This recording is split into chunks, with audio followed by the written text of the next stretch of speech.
வணக்கம். நான் ரேணா ரெசிபியன் விளாக்ஸ். தமிழ்கலை தொழில்நுட்ப கல்லூரியால் ஏற்பாடு செய்யப்பட்ட ஆடி விழா நிகழ்ச்சியை இந்த காணொளியில் நான் காட்சிப்படுத்தியுள்ளேன். சேர சோழ பாண்டிய காலம், அதற்கு பிற்பட்ட எமது நாட்டில் இந்த காலத்திலேயும் அதைவிட உணவுச் சாவடிகள், வர்த்தக சாவடிகளும் இசை நிகழ்ச்சிகளும் இடம்பெற்றன. எல்லாவற்றையும் இது தொகுத்துள்ளேன். வாருங்கள் இந்த காணொளிக்குள் செல்வோம். Okay. Everyone follow Renuka recipes. அப்பாட்ட சொல்லுங்க, அம்மாட்ட சொல்லுங்க, தம்பிக்கு சொல்லுங்க, அண்ணாக்கு சொல்லுங்க, தங்கச்சிக்கு சொல்லுங்க, அக்காக்கு சொல்லுங்க, எல்லாரும் கிட்ட சொல்லுங்க. Renuka's recipesக்கு follow, subscribe, like and share, comment பண்ணுங்க. Thank you. YouTube live? Yes. YouTube live? Hello.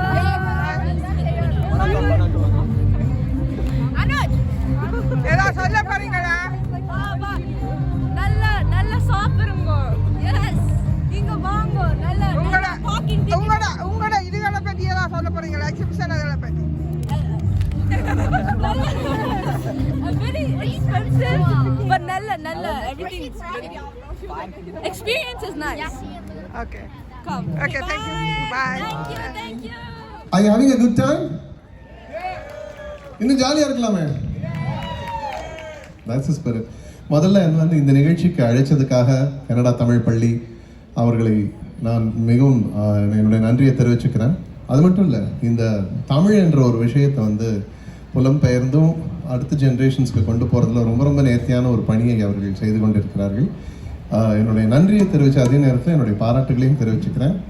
ரொம்ப இந்த மாதிரி இன்னும் நிறையா நம்ம இந்த தமிழ் அப்படியே இங்கே கேரி ஃபார்வர்ட் ஆகணும், இன்னும் நல்லா வளரணும் ஜென்ரேஷன்ஸ் தாண்டி அப்படின்னு நினைக்கிற ஒரு பர்சனில் நானும் ஒருத்தன். ஸோ எனக்கு இந்த மாதிரி ஒரு நிகழ்வில் நான் இருக்கிறது எனக்கு ரொம்ப கூடுதல் மகிழ்ச்சியை தருகிறது. மீண்டும் ஒரு முறை நன்றியை தெரிவித்துக் கொள்கிறேன்.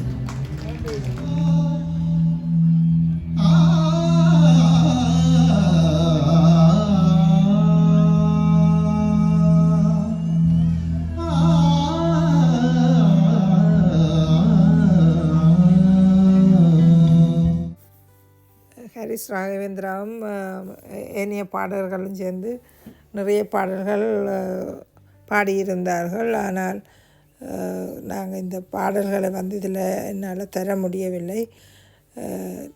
பாரதியார் பாடல் தொடக்கத்தில் முதல் பாரதியார் பாடல் மிக அருமையாக பாடி இந்த நிகழ்ச்சியை தொடக்கியிருந்தேன். மிகவும் நன்றாக இருந்தது.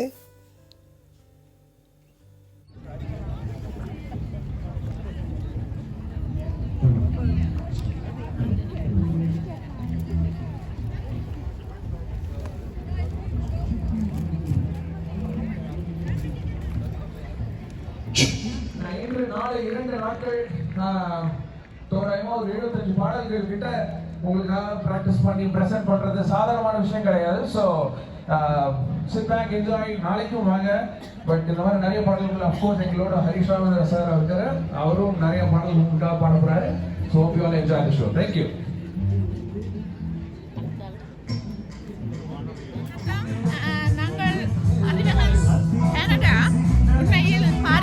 செய்து வருகின்றது என்று இளமழலை முதல் முதுமழலை தரம் 8 மட்டும் முன்பள்ளியில் தொடங்கி தரம் 8 மட்டும் தன்னுடைய பணியை, தமிழ் மொழி சார்ந்த பணியை செய்து வருகின்றது. அது மட்டுமில்லாமல் உண்மையில் தமிழ் மொழி மறந்தவர்கள் தாயை மறந்தது என்று சொல்லி பழமொழி உண்டு. ஆனால் உலம்பியின் நாட்டில் அறிவகம் என்ற ஒரு கல்லூரி எங்களுக்கு நிறைந்த பணியை ஆட்டி வருகின்றது. உண்மையில் நீங்கள் இதையே பார்க்கலாம். என்ன பேச்சு போட்டி நடக்குது, சொல்லுதல் வருதல் போட்டி, அனைத்துலக தேர்வு, ஒப்படை கண்காட்சி, மற்றது பட்டமளிப்பு விழா, பரிசளிப்பு விழா, முத்தமிழ் விழா, வாகை, விளையாட்டு போட்டி, மரபு திங்கள் என்று பல்விதமான நம்முடைய மரபு சார்ந்த நாங்கள் எப்படி தமிழை கற்றுக்கொண்டோமோ அதே மாதிரி இங்கே கற்றக்கூடிய வசதி வாய்ப்புகளை அறிமுகம் எடுத்துக் கொடுத்திருக்கின்றது. அனைவரும் புலம்பெயர்ல எந்த பாகத்தில் இருந்தாலும் கூட நீங்கள் படிக்கலாம்.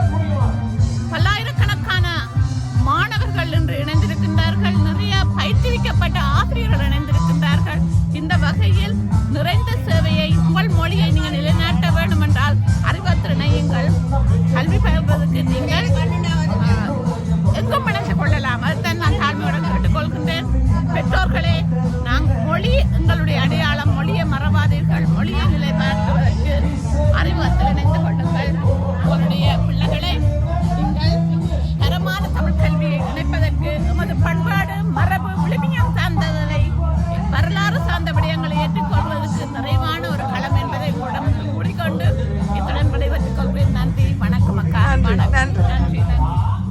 இசையோடு சிறப்பாக நடத்தி கொண்டிருக்கின்ற இந்த ஆடி விழாவிலே மிக அருமையான இசை நிகழ்ச்சியில் கலந்து கொண்டிருக்கிறீர்கள்.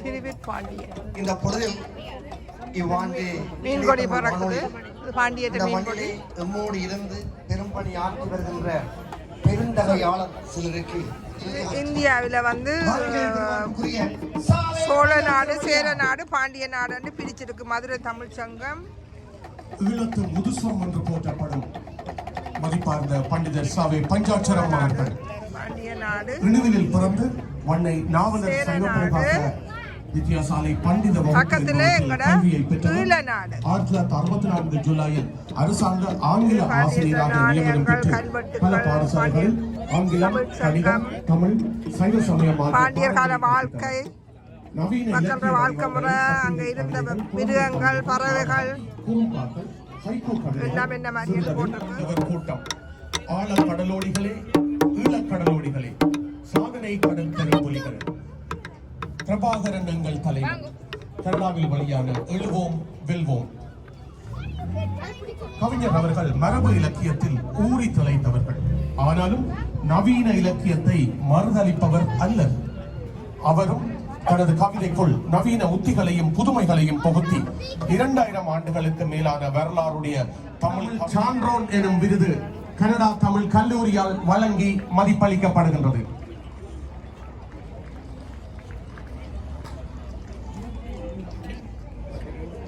அந்த மதிப்பளிப்பை தொடர்ந்து இசை நிகழ்ச்சி இசைமலை தொடர்கின்றது.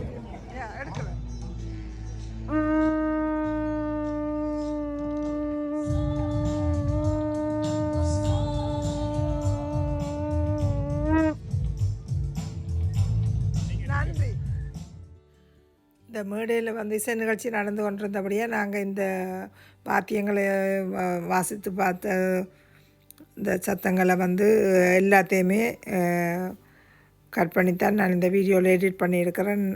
பாட்டோடு சேர்த்து போடைக்குள்ளே வந்து காப்பிரைட்ஸ் காட்டும்.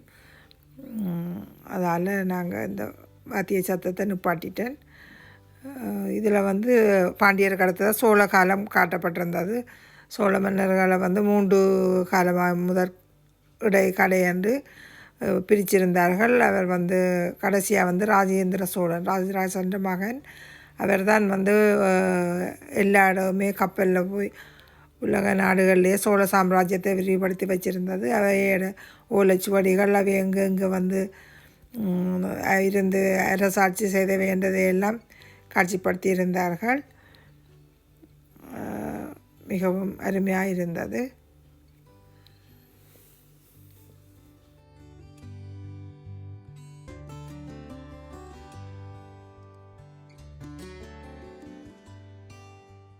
சேர மண்டலம், சேரர்கள் வந்து அவர்களுடைய குடிப்பூவாக வந்து பனம்பூவை தான் வச்சுருந்தார்கள். போருக்கு போகும்போதும் பனம்பூவாலான மாலையை தான் அணிந்து செல்வார்கள். இந்த பனம்பூவை வந்து அவர்கள் மிகவும் முன்னிலைப்படுத்தி தங்களுடைய குடிப்பூவாக அடையாள சின்னமாக பயன்படுத்தி வந்தார்கள். இந்த சேரர்களுடைய முசிறி துறைமுகம் வந்து மிகவும் பிரதானமான ஒரு துறைமுகமாக பயன்படுத்தி வந்தார்கள். இங்கே தான் முதல் வெள்ளைக்காரர்கள் வந்து இந்தியாவுக்கு வந்தது. இந்த மிளகு வந்து எடுத்து வாங்கி கொண்டு போகிறதுக்குத்தான் இந்த முசிறி துறைமுகத்தினூடாகத்தான் வந்து முதல் வந்து இறங்கினதாக, அங்கே வந்து தான் இவர்கள் இதுகளை கொள்வனவு செய்கிறதுக்கு வந்ததுன்னு சொல்லி குறிப்பிட்டிருந்தது. இது சேரர்களுடைய காலம். இலங்கை ஆண்ட தமிழ் மன்னர்களுடைய வரிசையில் இல்லை முதலாவது எல்லாளன் படம் வைக்கப்பட்டிருந்த, அடுத்ததாக குலக்கோட்டன். இவருடைய காலத்தில் நிறைய விவசாயம் முதலியவற்றுக்கு நிறைய தொண்டுகள் செய்திருந்தவர். அதை காட்சிப்படுத்தியிருந்தார்கள். அடுத்ததாக சங்கிலிய மன்னன். சங்கிலிய மன்னனுக்கு அடுத்ததாக பண்டாரவன்னியன் குறிப்பிடப்பட்டிருந்தது. பண்டாரவன்னியன் வந்து கடைசி வரை வந்து வெள்ளைக்காரருக்கு எதிராக போராடின ஒரு விடுதலை வீரராகவும் சித்தரிக்கப்பட்டிருந்தது. வீரன் சரிந்த அந்த வன்னி மன்னன் கடைசி மன்னன் பண்டாரவன்னியன் ஆகும். இதில் கிளாலி பாதை நினைவூட்டும் விதமாக ஒரு சின்ன கொட்டையை போட்டு கிளாலி என்று குறிப்பிடப்பட்டிருந்தது. அது போராட்ட காலத்தில் கிளாலி பாதை வந்து ஒரு முக்கியமான ஒரு இடம் வகிக்கக்கூடிய ஒரு இடம். அதில் போக்குவரத்தின் போது எத்தனையோ அனர்த்தங்கள் உயிரிழப்புகள் எல்லாம் ஏற்பட்டிருக்குது. அதுக்கு அடுத்ததாக எமது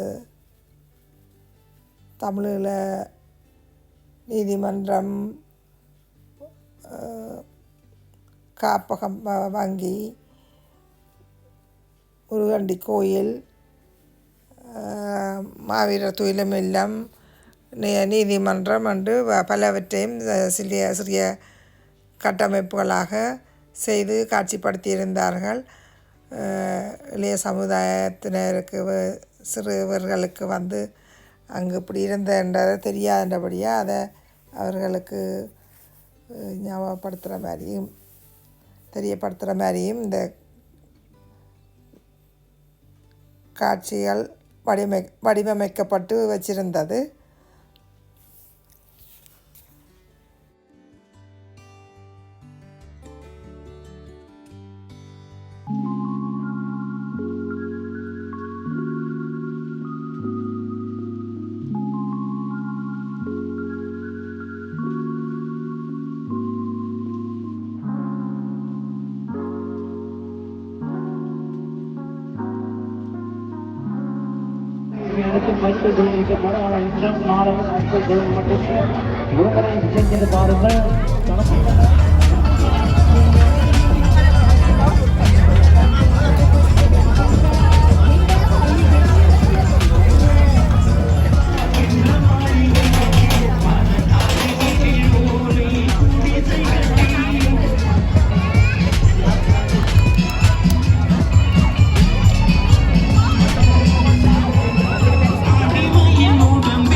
Thank you.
உயிருக்கு. நன்றி நன்றி. இந்த பாடலுக்கு நீங்கள் அளித்த வரவேற்பு உங்களை எல்லோரையும் தாயத்துக்கு எடுத்து சென்றிருக்கிறேன். தாயகத்திலே உள்ள அத்தனை மரம் கொடி செடி எல்லாமே எங்களை அழைக்கின்ற ஒரு உணர்வு நமக்கு இருக்கிறது. இப்போதிருந்து இன்னும் ஒரு 20 நிமிடங்கள் உங்களை நாங்கள் எமது இதயம் கடக்கின்ற தாயகம் சார்ந்த நிகழ்வுக்கு அழைத்து செல்ல போகின்றோம். இன்றைய நாட்களில் உங்களுக்கு தெரியும், தாயகத்திலே செம்மணி என்கின்ற இடத்திலே அங்கே நாள்தோறும் வெளிவந்து கொண்டிருக்கிற அவலங்கள் இதுவரை 52 மனித எச்சங்கள் ஒரு 5 வயது சிறுமி உடையது உட்பட. இந்த பொழுதில் இன்றைய நாளில் நாங்கள் அங்கே அமைத்திருக்கின்றோம் தனியாக ஒரு அரங்கம், தமிழில கட்டுமானம். அங்கே உறுதியின் உறைவிடம் என்கின்ற ஒரு பகுதி இருக்கிறது. அந்த இடத்திலே நாங்கள் ஒரு 20 நிமிடம் நினைவேந்தல் செய்ய இருக்கின்றோம். இங்கே நாங்கள் சில ஆயிரம் மக்கள் கூடியிருக்கின்றோம். உங்களை இவ்வாறு கூடியிருக்கின்ற உங்களை அவ்வாறான ஒரு தளத்துக்கு இந்த இடத்திலே நாங்கள் அழைத்து செல்ல வேண்டிய ஒரு சமூக பொறுப்பு எங்களுக்கு இருக்கிறது. இங்கே ஒரு பாடல் ஒலிக்க இருக்கிறது. அடுத்து அந்த பாடல் ஆயிரக்கணக்கிலே காணாமல் ஆக்கப்பட்ட அந்த மக்களுடைய உணர்வை மையப்படுத்தி கனடாவிலே எழுதப்பட்ட ஒரு பாடல். அந்த பாடல் இங்கே பாடப்படுகின்ற வேளை நீங்கள் எல்லோரும் அங்கே செல்லுங்கள். உங்கள் கைகளிலே ஒரு விளக்கு தரப்படும். அந்த விளக்கை ஏற்றி எமது மண்ணிலே காணாமல் ஆக்கப்பட்ட அந்த உணர்வுகளின் நினைவை ஏந்தி ஒரு வணக்கம் செலுத்திவிட்டு மீண்டும் வாருங்கள். இந்த அரங்கிலே இசை நிகழ்ச்சி தொடரும்.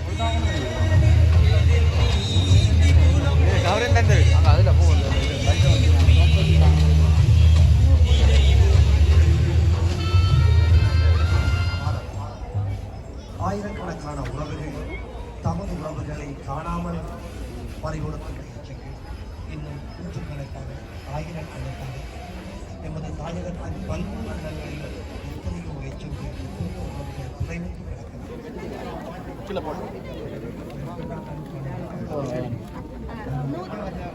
மாணவர்களுடைய கட்டணத்தில் தான் 91ஆம் ஆண்டு நடப்பட்ட இந்த கல்லூரி கடந்த 34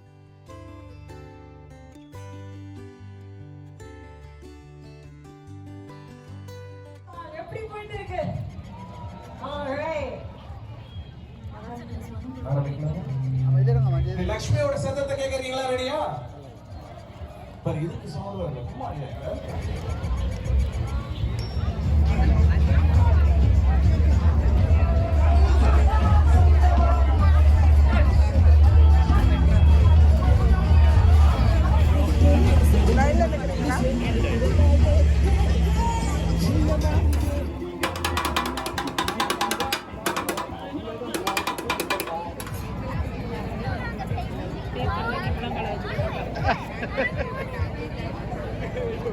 நன்றி, வணக்கம்.